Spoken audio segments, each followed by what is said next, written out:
പ്രാർത്ഥനയുടെ ശക്തിയും ഗുരുവായൂരപ്പന്റെ കാരുണ്യവും. ഗുരുവായൂരപ്പനെ നാം ആത്മാർത്ഥമായി വിളിച്ചാൽ ഭഗവാൻ ഒരിക്കലും നമ്മെ കൈവിടില്ല.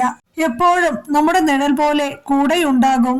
ഇതുമാത്രമല്ല, ജീവിതത്തിലെ പല പ്രതിസന്ധി ഘട്ടങ്ങളിലും ഭഗവാൻ എന്നോടൊപ്പം നിന്നിട്ടുണ്ട്. എന്നും എന്നോട് ഒപ്പമുണ്ടെന്നത് എന്റെ മനസാക്ഷിയുടെ അടിയുറച്ച വിശ്വാസമാണ്. ഈശ്വരൻ നേരിട്ട് പ്രത്യക്ഷപ്പെട്ട് ഒന്നും കാണിച്ചു തരണമെന്നില്ല. പക്ഷേ ഏതെങ്കിലും മനുഷ്യരുടെ രൂപത്തിലോ യാദൃച്ഛികതകളിലൂടെയോ സത്യങ്ങളും വഴികളും നമ്മുടെ അടുത്തേക്ക് ഭഗവാൻ തന്നെ എത്തിച്ചു തരും.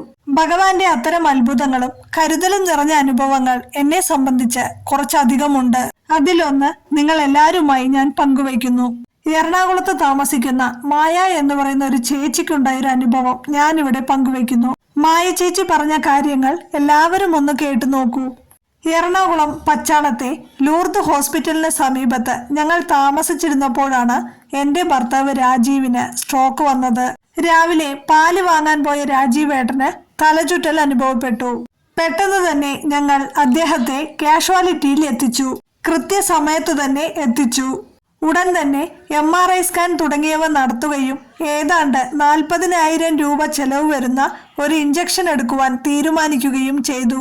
രാജീവേട്ടനെ ചികിത്സിച്ച ഡോക്ടർ ശ്രീറാം സാറിന്റെ നല്ല വർത്തമാനങ്ങളും ആശ്വസിപ്പിക്കലും ഭയപ്പെട്ടു പോയിരുന്ന എന്റെ മനസ്സിന് ധൈര്യം നൽകി. എന്റെ മക്കളും തളർന്നുപോയിരുന്ന എന്നെ താങ്ങാനുണ്ടായിരുന്നു. പിന്നീടുള്ള ദിവസങ്ങൾ പ്രാർത്ഥനയുടേതായിരുന്നു. ഗുരുവായൂരപ്പ ഭക്തിയായ ഞാൻ ആശുപത്രിയുടെ വശങ്ങളിലുള്ള പൂന്തോട്ടത്തിലിരുന്ന് പ്രാർത്ഥിച്ചു കൊണ്ടിരിക്കുക പതിവായിരുന്നു. അങ്ങനെ ഇരിക്കെ ഒരു ദിവസം പുലർച്ചെ 3 മണിയോടെ ഒരു തണുത്ത കാറ്റ് വീശുകയും എന്റെ ഇടത് തോളിൽ ആരോ ഒന്ന് തൊടുകയും ചെയ്തു. പെട്ടെന്ന് ഞാനൊന്ന് തിരിഞ്ഞു നോക്കി. പക്ഷെ ആരുമില്ല. ആ തണുത്ത കാറ്റും നിന്നു. തുടർന്ന് എന്റെ അച്ഛൻ ചിറയൻകീഴ് രാമകൃഷ്ണൻ നായർ ഒരു നിഴൽ രൂപത്തിൽ മുന്നിൽ വരികയും മോളെ പേടിക്കേണ്ട, ഭഗവാൻ അകത്തേക്ക് പോയിട്ടുണ്ട്, രാജീവിനെ നാളെ റൂമിലേക്ക് മാറ്റും, അവൻ സുഖം പ്രാപിക്കും എന്ന് പറയുകയും ചെയ്തു. എനിക്ക് തോന്നിയതോ അതോ നടന്നതോ എന്തായാലും ഞാൻ ICUവിന്റെ അടുത്തേക്ക് പോയി. മക്കളോട് ഈ കാര്യം പറഞ്ഞു. നാളെ അച്ഛനെ റൂമിലേക്ക് മാറ്റും. പക്ഷെ അവർ വിശ്വസിച്ചില്ല.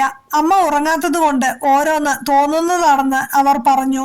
തൊട്ടടുത്ത ദിവസം ഡോക്ടർ ശ്രീറാം സാർ രാജീവേട്ടനെ കാണാൻ വന്നു. കണ്ടിട്ട് തിരികെ പോകും വഴി ഞാൻ ചോദിച്ചു, രാജീവേട്ടന് എങ്ങനെയുണ്ട് സാർ? ഉടനെ ശ്രീറാം സാറിന്റെ മറുപടി, രാജീവിനെ ICUവിൽ നിന്ന് റൂമിലേക്ക് ഇന്ന് മാറ്റുന്നുണ്ട്. മൂക്കിലിട്ടിരുന്ന ട്യൂബ് മാത്രമല്ലേ ഉള്ളൂ, ബാക്കി എല്ലാം ഓക്കെയാണല്ലോ. 2 ദിവസം മാത്രം റൂമിൽ കിടന്ന് പിന്നെ വീട്ടിൽ വന്നു. 15 ദിവസം കഴിഞ്ഞപ്പോൾ രാജീവേട്ടൻ തുപ്പലിറക്കാൻ തുടങ്ങി. ഉടനെ ഡോക്ടറെ വിളിക്കുകയും ഹോസ്പിറ്റലിൽ പോയി ട്യൂബ് മാറ്റുകയും ചെയ്തു. പിന്നീട് രാജീവേട്ടൻ പൂർണ്ണ ആരോഗ്യവാനാവുകയും ചെയ്തു. ഡോക്ടറുടെ കൈപുണ്യവും ഗുരുവായൂരപ്പന്റെ അനുഗ്രഹവും എന്റെ അച്ഛന്റെ സാന്ത്വനവും കൊണ്ടാണ് ഇന്ന് എന്റെ രാജീവേട്ടൻ പഴയതുപോലെ ജീവിക്കുന്നത്. ഈ ജീവിതം ദൈവത്തിന്റെ കൃപയാണെന്ന് ഞാൻ വിശ്വസിക്കുന്നു. സിഗരറ്റ് വലിയും മദ്യപാനവും സാമ്പത്തിക ഞെരുക്കവുമെല്ലാം ജീവിതത്തിൽ ഉണ്ടാകാമെങ്കിലും ഈ ചില കുറവുകളെയെല്ലാം അദ്ദേഹത്തിന്റെ വിശാലമായ മനസ്സുകൊണ്ട് ഞാൻ മറികടക്കുന്നു. പക്ഷേ ഇന്ന് സിഗരറ്റ് വലിയൊന്നുമില്ല. വർഷം 7 ആയി. എന്നെ സംബന്ധിച്ച് എന്റെ ഭർത്താവ് രാജീവേട്ടൻ ഒരു അപൂർവ വ്യക്തിത്വത്തിന് ഉടമയാണെന്നാണ് ഞാൻ വിശ്വസിക്കുന്നത്. അന്നും ഇന്നും സ്ത്രീകൾക്ക് നൽകുന്ന ബഹുമാനത്തിലും മാന്യതയിലും അദ്ദേഹം എന്നും ഒരു മാതൃകയാണെന്നാണ് ഞാൻ വിശ്വസിക്കുന്നത്. രാജീവേട്ടൻ ഒരു പെർഫെക്റ്റായൊരു വ്യക്തിയാണെന്ന് എനിക്ക് തോന്നിയിട്ടുണ്ട്. അതുകൊണ്ട് തന്നെ രാജീവേട്ടനെ ആര് സ്നേഹിച്ചാലും ഉള്ളിൽ ഒരു അസൂയയും കുശുമ്പും ഒക്കെ തോന്നാറുണ്ട്. രാജീവേട്ടൻ എന്റെ മാത്രം സ്വകാര്യ സ്വത്താണെന്ന് കരുതുന്ന ഒരു വ്യക്തിയാണ് ഞാൻ. അന്ന് ഒരു സാന്ത്വനത്തിന്റെ ഇളം കാറ്റായി വന്ന് എന്റെ തോളിൽ തൊട്ട് തലോടി കടന്നുപോയതും തൊട്ടടുത്ത ദിവസം തന്നെ രാജീവേട്ടനെ ICUവിൽ നിന്ന് റൂമിലേക്ക് മാറ്റാൻ കഴിഞ്ഞതുമൊക്കെ ഗുരുവായൂരപ്പന്റെ കാരുണ്യവും എന്റെ പ്രാർത്ഥനയ്ക്ക് കിട്ടിയ ഉത്തരവുമാണെന്ന് ഞാൻ അടിയുറച്ചു വിശ്വസിക്കുന്നു. ഗുരുവായൂരപ്പൻ കൂടെ കാണും. ഉണ്ടെന്നുള്ള വിശ്വാസത്തിൽ ജീവിക്കുക.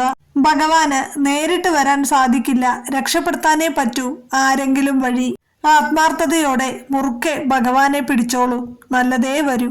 ഓം നമോ നാരായണായ.